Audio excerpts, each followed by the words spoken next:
Bom dia. Que as bênçãos do Mestre Divino nos alcance, nos inspire e nos fortaleça hoje e sempre. Continuando nossos estudos do livro Caminho, Verdade e Vida, de Emmanuel, psicografia de Chico Xavier, hoje, nesse domingo, nós veremos o capítulo 63, intitulado Quem Sois? Trazendo essa pergunta para uma linguagem mais corriqueira, mais popular, trata-se daquela famosa perguntinha: quem é você? Quem é você para falar assim? Ou quem é você diante de mim?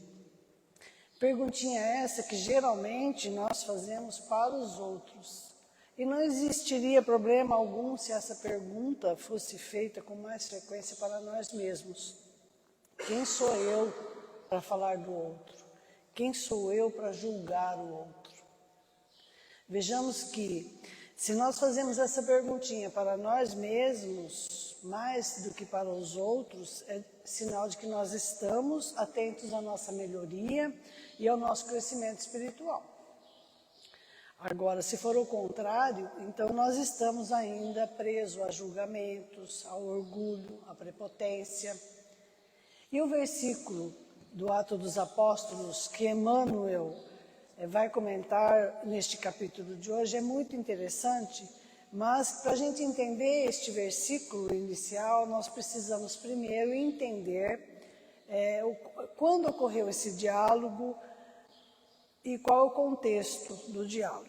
Diz assim o versículo: mas o espírito maligno lhe respondeu: conheço a Jesus e bem sei quem é Paulo, mas e vós, quem sois?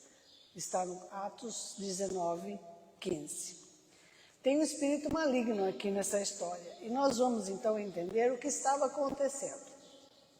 Sabemos que após a conversão, o Paulo caminhava e pregava os ensinamentos de Jesus. E num determinado local, havia um judeu chamado Seva, e os seus 7 filhos atuavam como exorcistas, ou seja, eles se propunham a expulsar espíritos impuros, espíritos malignos, que nós, na doutrina espírita, entendemos como espíritos obsessores, que são aqueles nossos irmãos ainda presos na vingança, na ignorância, ao ódio, e que acabam perniciosamente influenciando outro indivíduo ou outros indivíduos. Então, os filhos de Seva, dessa história, se aproximaram de um indivíduo que estava com um espírito maligno, entre aspas, porque nós precisamos entender que não existe um demônio na acepção mais comum da palavra, do termo, ou seja, não existe um espírito voltado eternamente para o mal. Todos os espíritos estão destinados a ser e serão um dia espíritos puros, como todos os seres da criação. Então eles, os exorcistas, se aproximaram do indivíduo e vão tentar expulsar o espírito dizendo: eu vos conjuro em nome de Jesus a quem Paulo prega. Eles tentavam aqui buscar a influência do outro, recorrer a uma autoridade que eles próprios não tinham esses recursos, não tinham autoridade própria. Sabe aquela maneira de dar um jeitinho, aproveitar-se da influência do outro e dizer assim: o amigo do meu amigo é poderoso? E é então que o Espírito dá uma resposta inteligente, uma lição para todos nós. O Espírito maligno responde: conheço a Jesus e bem sei quem é Paulo, mas e vós, quem sois? Esta pergunta coloca o indivíduo contra a parede, porque até os espíritos imperfeitos reconhecem a autoridade moral de Jesus, ainda que relutem para aceitá-la. Mas a pergunta que o Espírito faz: qual é a sua autoridade para falar comigo? Qual é a moral de vocês? Como vocês recorrem à autoridade de terceiros, sendo que vocês não a têm? Porque não existe isso. Ninguém se aproveita da autoridade do outro perante as leis divinas ou diante de outros espíritos. Cada um é o que é, mostra-se tal como é. E os espíritos sabem quem somos, porque eles nos acompanham no dia a dia, sabem o que a gente faz, o que a gente vive, se a gente está se esforçando para viver aquilo que a gente prega. E por isso, os indivíduos dessa história, esses exorcistas, ficam sem saber o que fazer. E conta-se em Atos dos Apóstolos que os espíritos avançam sobre esses indivíduos, ferem alguns, deixam outros nus e eles saem correndo amedrontados. Tudo porque eles tentaram usurpar de uma autoridade que não lhes pertencia, que não lhes era de direito, porque não haviam construído uma para si. E ao comentar este versículo, Emmanuel nos diz assim: qualquer expressão de comércio tem sua base no poder aquisitivo. Para obter, é preciso possuir. Então, aqui ele faz uma correspondência, uma comparação com o comércio. Para eu adquirir ou receber algo de valor, eu preciso ofertar algo de valor. Ou seja, para eu obter, para eu comprar algo, eu preciso ter um valor correspondente a ele. Por isso ele prossegue: no intercâmbio com os dois mundos, o terrestre e o espiritual, o fenômeno obedece o mesmo princípio.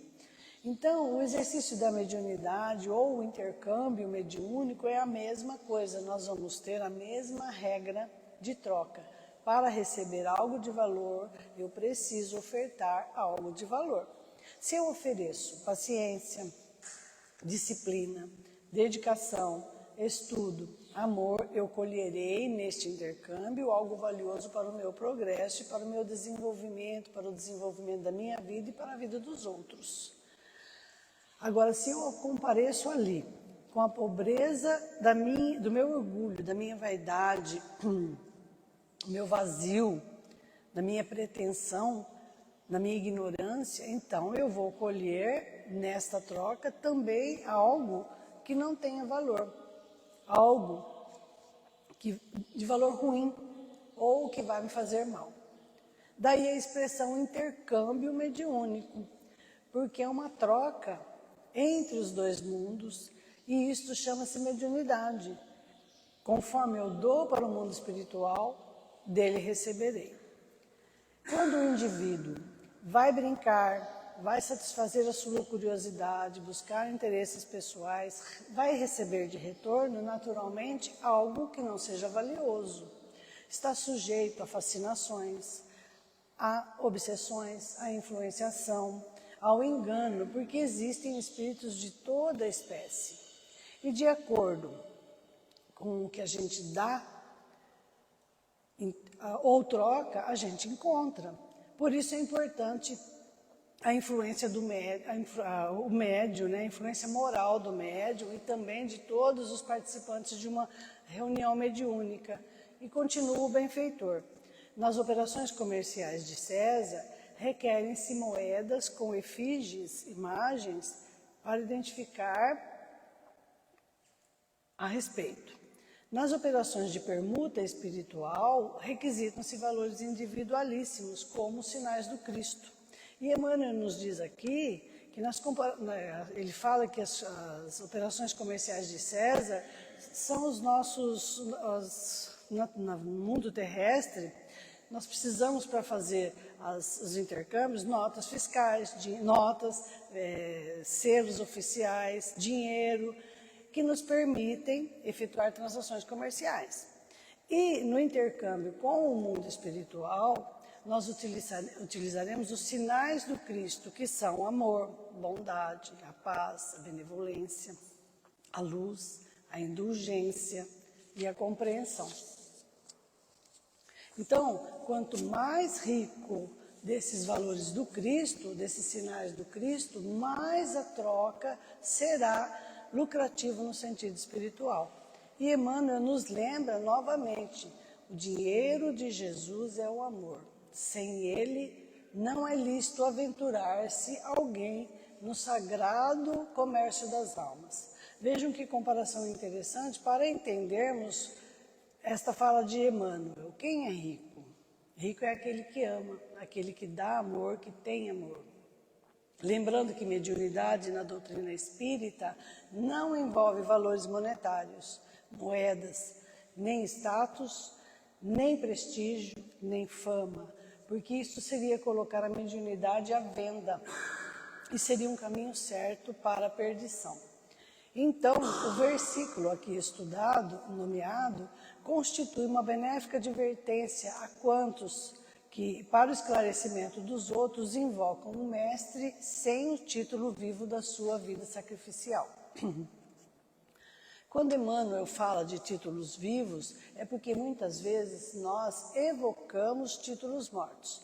Por exemplo, um diploma pendurado na parede por si só é um título morto. Mas se este diploma se tornar um instrumento que eu uso para benefício da sociedade, para o progresso, então ele deixa de ser só um papel na parede. E quais são os títulos espíritas que nós sempre vemos? O indivíduo sempre diz, eu tenho 50 anos de casa espírita. O outro diz, eu já li 250 livros. Essas falas e tantas outras que nós sempre ouvimos, pode ser um título morto, porque não tornaram o indivíduo melhor, não tornaram mais consciente, mais amoroso, mais humilde, mais paciente.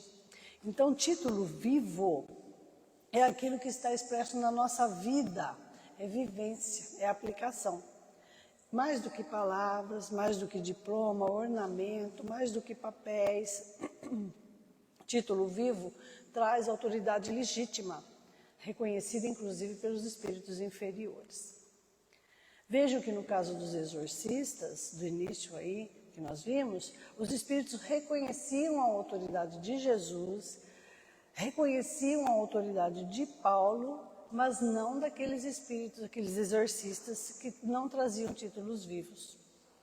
Por isso é tão importante para o médium, para o dirigente ou para os participantes de uma reunião mediúnica entender que mediunidade não se dá apenas naquele dia em que haverá reunião mediúnica.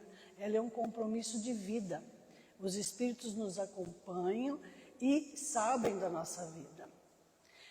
Se eu orientar para ele ali perdão, como é que ele vai acolher aquilo que eu estou falando? Se eu estou odiando aquela pessoa da minha família, se eu estou odiando um parente, odiando um companheiro da casa espírita, com que autoridade eu vou falar de perdão para ele? Vejam bem, nós aqui não estamos falando de perfeição, nós estamos falando de coerência entre o que se fala e o que se vive. Estamos falando de empenho, de esforço. É isso que dá autoridade, não é a perfeição.